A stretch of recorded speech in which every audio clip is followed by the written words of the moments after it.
Family Theater presents Otto Kruger and Jeff Chandler.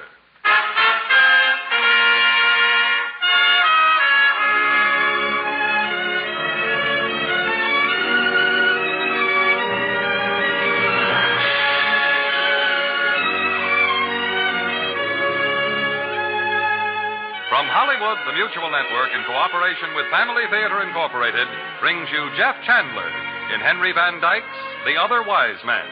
To introduce the drama, your host and narrator, Otto Kruger.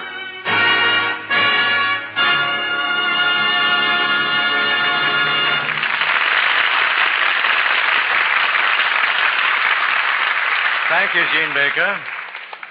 Friends, you all know the story of the three wise men of the East, how they traveled from far away to offer their gifts at the manger cradle in Bethlehem. But have you ever heard the story of the other wise man, who also saw the star in its rising and set out to follow it? The story of the fourth pilgrim, whose great desire to pay tribute to the King of Israel was denied, yet accomplished in the denial. Allow me to tell it to you then, as Henry Van Dyke first told it in his beautiful and touching tale of The Other Wise Man. The story that we first heard in the Hall of Dreams, in the Palace of the Hearts of Man.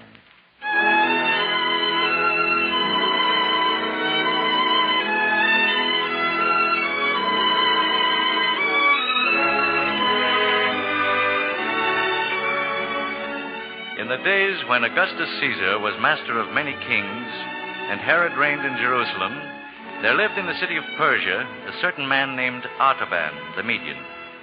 Tall he was and dark, with brilliant eyes, his brow that of a dreamer, his mouth that of a man of war.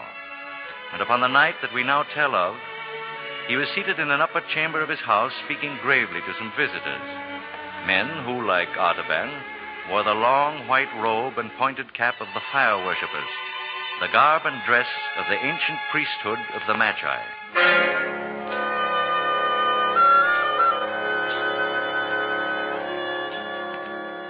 Tonight, my father and friends, let us speak of the new light and truth that lie in the prophecies of the ancient wise men of Chaldea. The prophecies of the Chaldeans, Artaban? Who is there among us able to unravel their mysteries, to read meaning into words dimly foretold and impossible of understanding? Is it difficult, Rhodaspes, to understand the prophecy of Avesta, who said, "One shall arise from the prophets of the east country, and around him will shine a mighty brightness, and he shall make life everlasting, incorruptible, and immortal"? This is a dark saying, Artaban, and one best forgotten, for it would presage the relinquishment of the powers of the Magi to some stranger from the east. Then, Tigranes, one must also forget the prophecy of Balaam, who said, "There shall come a star out of Jacob, and a scepter shall arise out of Israel." All these sayings are obscure and mystical, my son. None can interpret them or find the key to their meaning. I have been able to interpret them, Father. You, Artaban? Yes, Father.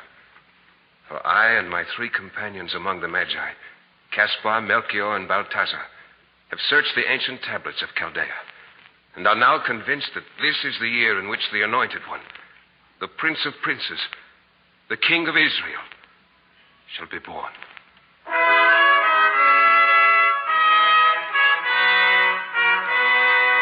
They looked at Artaban, his father and friends, with mingled feelings, looked at him with doubt, with wonderment, with scorn, and with disbelief. And the words he continued to utter fell upon ears that listened, but did not hear. It was this very spring that we saw two of the greatest stars draw near together in the sign of the fish, which is the house of the Hebrew. And we also saw a new star there, a star which shone for one night and then vanished. Now, once again, the two great planets are meeting. This very night is their conjunction. And if it is, Artaban, what of that? My three brothers are watching at the ancient temple of the seven spheres in Babylonia. I shall watch here. If the star shines again, they will wait 10 days for me at the temple.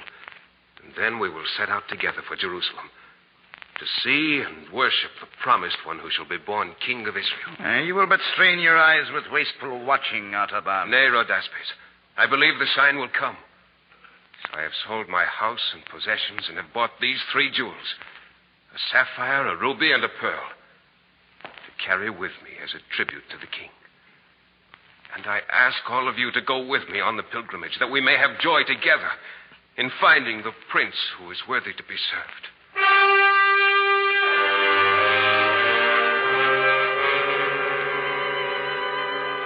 As he finished speaking, Artaban placed 3 great gems upon a linen scroll before him.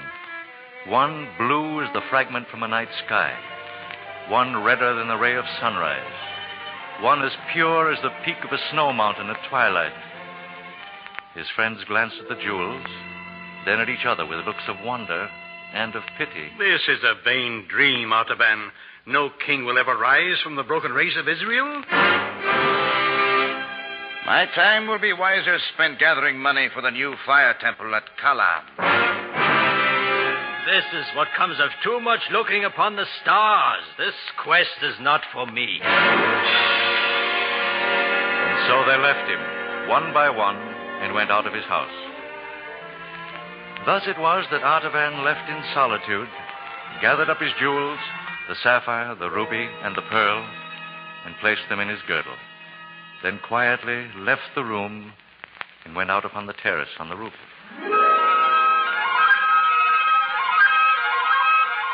Far over the eastern plain, a white mist stretched like a lake. But where the distant peak of Zagros serrated the western horizon, the sky was clear. And Jupiter and Saturn rolled together like drops of lambent flame about to blend into one.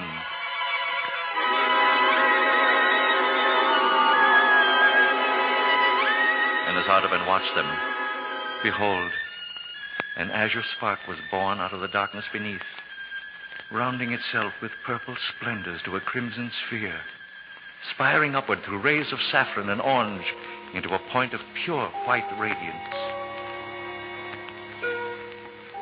Tiny and infinitely remote, yet perfect in every part. It pulsated in the enormous vault as if the 3 jewels in the Magi's breast had mingled and been transformed into a living heart of light. And Artaban bowed his head and covered his brow with his hands. It is the sign. There is no longer any doubt. The king is coming. And I shall go to meet him.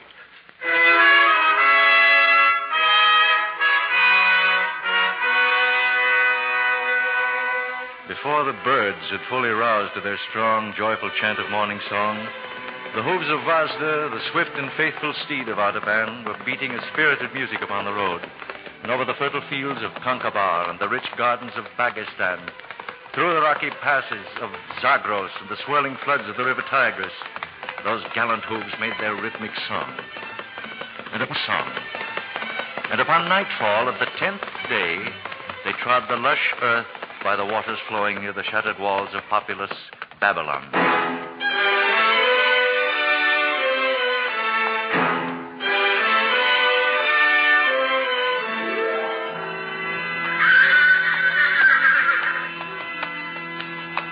Oh, courage, Master. It is yet 3 hours' journey to the Temple of the Seven Spheres. We must reach it by midnight if we are to find my companions of the Magi still waiting. We dare not stop for anything lest they depart without us to find the king with... What is it, Master? What startles thee? What... And then in the dim starlight, he saw the form of a man lying still across the road. Swiftly, Artaban dismounted and went over to the man. His face bore the marks of a deadly marshland fever, and the chill of death was in the lean hand lying motionless on his breast. And Artaban's heart leaped into his throat as his mind whirled feverishly with the implications of the problem that now beset him. If I linger here but an hour ministering to this dying stranger, I cannot reach the temple in time. My companion shall leave without me. I would lose my quest. But if I do go on, the man will surely die. Oh, God of truth and purity, direct me in the way of wisdom which thou only knowest.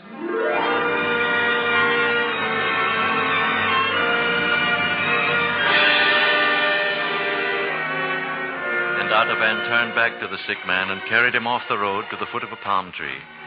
The Magi swiftly prepared a draught of potent remedy he carried in his belt. then hour after hour, labeled as only a skillful healer of disease can do. And at last, the man's strength returned. He sat up, looked about him, and spoke.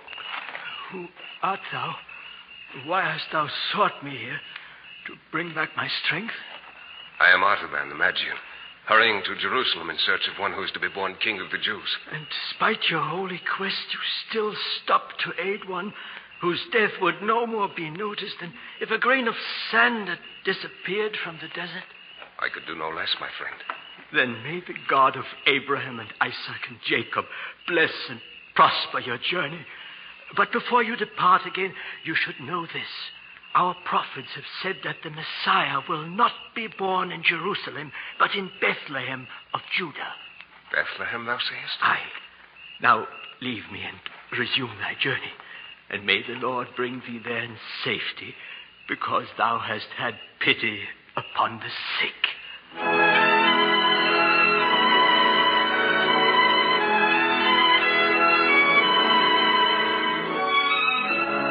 So it was that when Artaban reached the Temple of the Seven Spheres, the three wise men had gone, leaving behind them only a piece of parchment under a small cairn of broken bricks.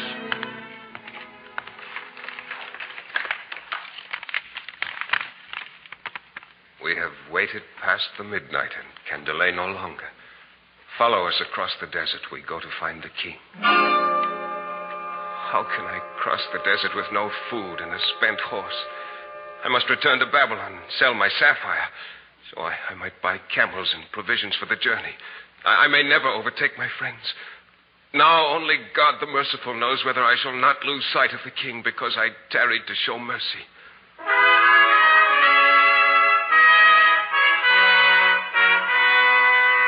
And so it was that Artaban the Magi, the other wise man, with but 2 gems remaining now to offer as tribute to the king of Israel, followed Caspar, Melchior, and Balthazar across the desert. And at the other, and weary but full of hope, bearing his ruby and his pearl to offer to the king, he finally entered the streets of Bethlehem and inquired his way of a woman he heard singing within a stone cottage.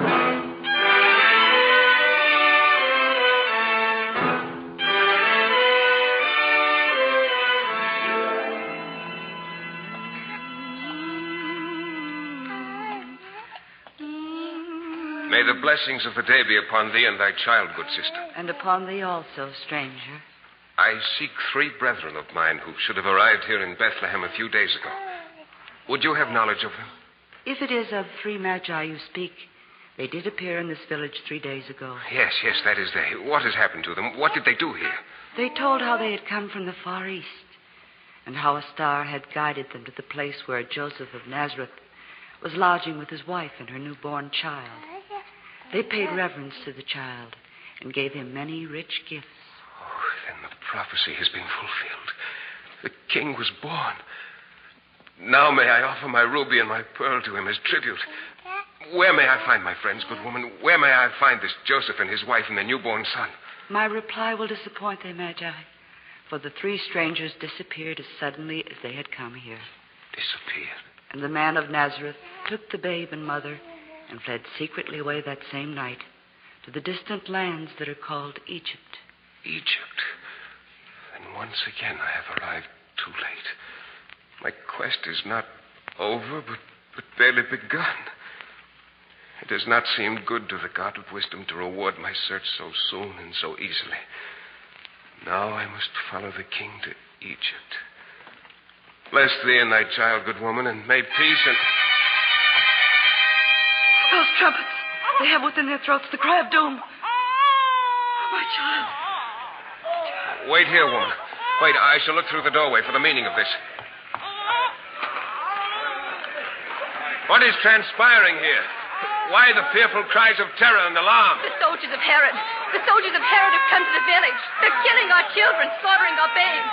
Fly to the hills with your children. Fly. Herod's soldiers killing our children. Oh, no.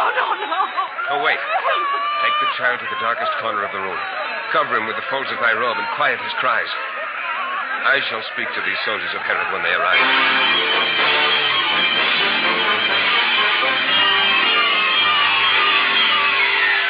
Artaban stood there in the doorway, his soldiers filling the portal from side to side, as the armed men of Herod came hurrying down the street towards him with bloody hands and dripping swords. Out of our way, Magi. We seek the children who dwell within. And if I were to tell you that I am all alone in this place? We shall learn that for ourselves. Stand aside, lest we run our blades through your body, too. Oh, wait. I am all alone in this place. And I am willing to give this jewel to the prudent captain of Herod's men who will leave me in peace. The captain looked down. Within the hollow of Artaban's hand lay a ruby, glistening there like a great drop of blood. The soldier paused for a long moment, then suddenly stretched out his eager hand and snatched up the ruby. March on, men. This house is still. There is no child here.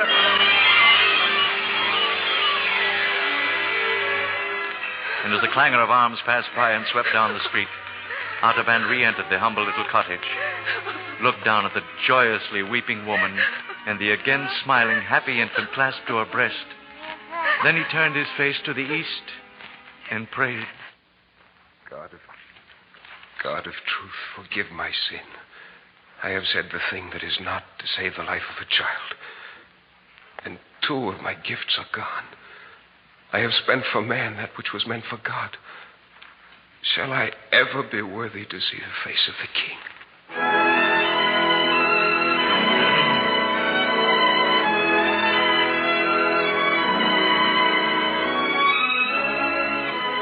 So Artaban the Magi, Artaban the other wise man, began his weary travels once again, seeking him who had been born in Bethlehem, seeking the Anointed One, the King, to lay before him his tribute, the solitary gem that now alone remained, the pearl.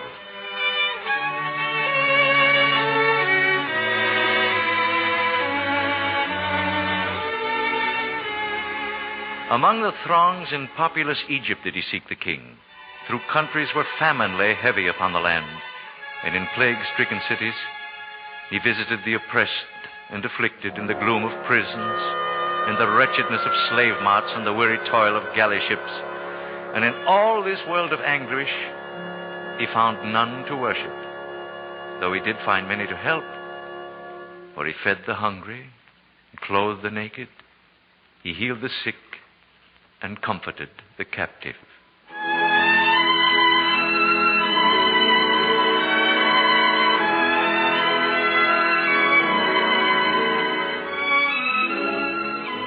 Thus, 33 more years of the life of Artaban passed away, and he was still a pilgrim and a seeker of light. With the last of the jewels, his pearl, still held in his secret resting place in his bosom.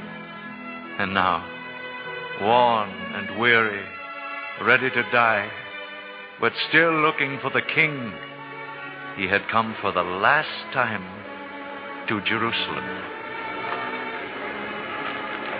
But there, the streets, Artaban found flowing movement of multitudes, a strong tide of people sweeping irresistibly along the ways leading to the Damascus gate. Your pardon, worthy friend. Could you tell me the cause for all this tumult? And whither all these people are going? Why, everyone is going to the place called Golgotha, Magi, outside the city walls, where there is to be an execution. Aye, 2 famous robbers are to be crucified, and with them another called Jesus of Nazareth.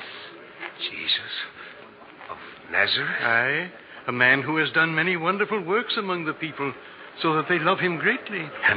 But Pilate has sent him to the cross because he said he was the Son of God, because he said he was the King of the Jews. King of the Jews? Can it be that I shall find the King at last in the hands of his enemies, and shall come in time to offer my pearl, my last remaining gem of tribute, to pay his ransom before he dies?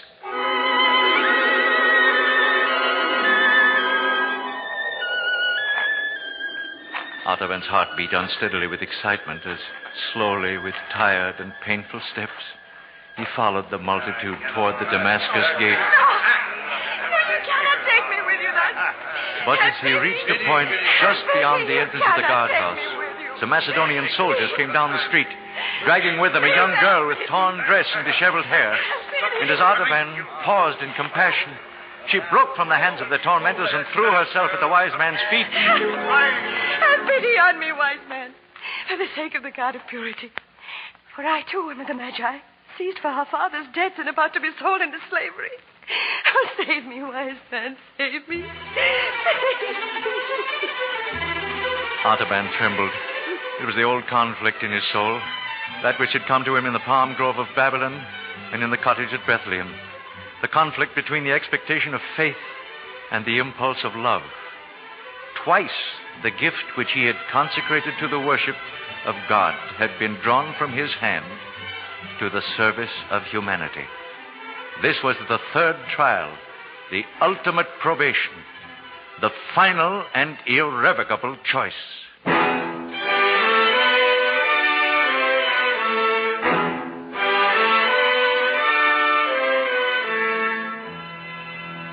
Artaban slowly removed the pearl from his bosom.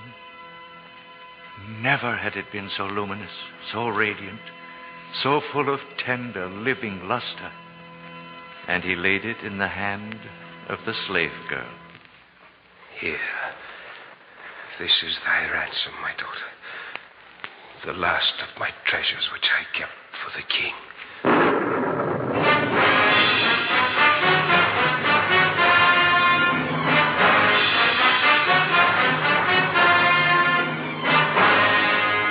With a mighty, unbelievable shock, a shuddering tremor ran through the earth, heaving convulsively like the breast of one who struggles with a mighty grief. The walls of the houses rocked to and fro. Stones were loosened and crashed into the street, but Artaban and the girl fell helplessly to the ground.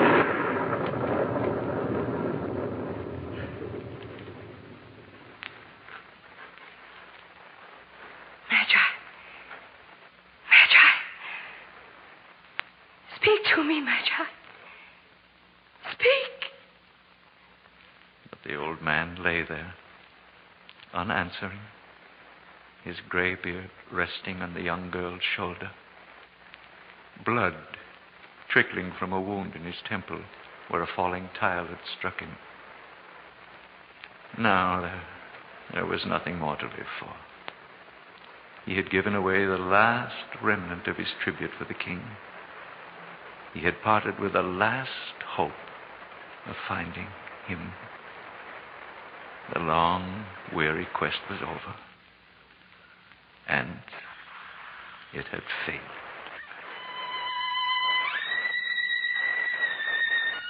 Then, as the alarmed girl bent over him, there came through the twilight a sound, like a voice, very small and still, like music sounding from a distance, in which the notes are clear, but the words are lost. And the girl turned to see if someone had spoken to them. But there was no one there.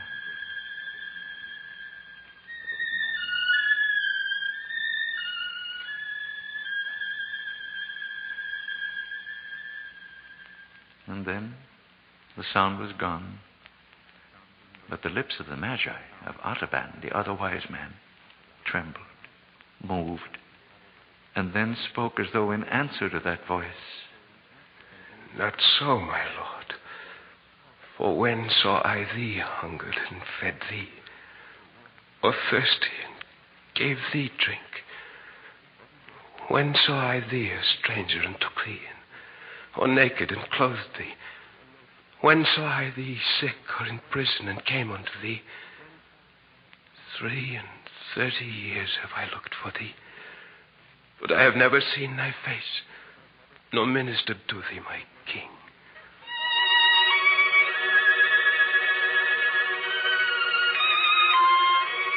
And the sweet voice came again. And again the maid heard it, very faintly and far away. But now it seemed as though she understood the words and repeated them to Artaban. Verily I say unto thee, Inasmuch as thou hast done it unto the least of these, my brethren, thou hast done it unto me. Calm radiance of wonder and joy suddenly lighted the pale face of Artaban like the first ray of dawn on a snowy mountain peak. One last long breath of relief exhaled from his lips, and his journey was ended. His treasures had been accepted. The other wise man had found the king.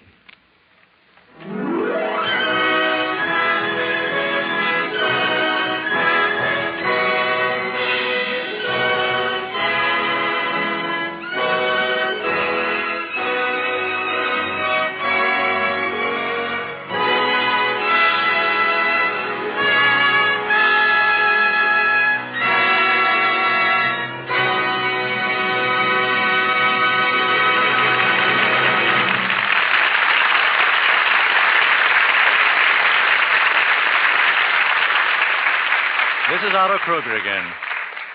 Well, this week, with Christmas coming closer and all of us busy with preparations for that most joyous day of the year, we of Family Theater have a suggestion for you.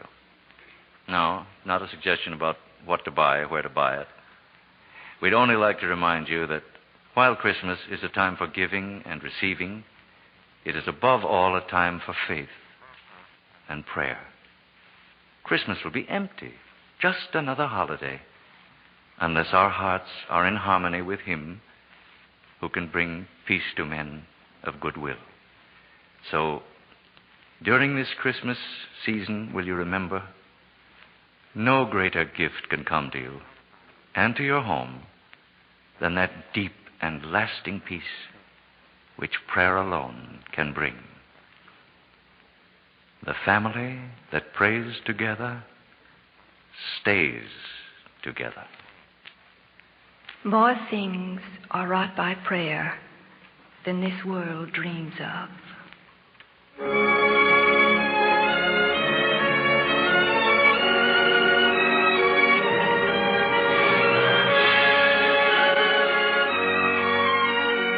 From Hollywood, Family Theater has brought you Jeff Chandler in The Other Wise Man, with Otto Kruger as your host and narrator. This adaptation of Henry Van Dyke's great classic was written by Sidney Marshall, by special arrangement with the copyright owners, Harper & Brothers and Tertius Van Dyke.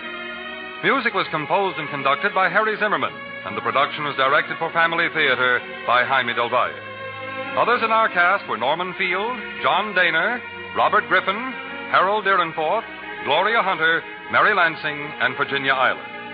This series of Family Theater broadcasts is made possible by the thousands of you who felt the need for this type of program, by the Mutual Network, which has responded to this need, and by the hundreds of stars of stage, screen, and radio who have so unselfishly given of their time and talent to appear on our Family Theater stage. To them and to you, our humble thanks. This is Gene Baker inviting you to join us next week at this time when your Family Theater will present Miss Loretta Young in Charles Tazwell's beautiful story of The Littlest Angel. Join us, won't you?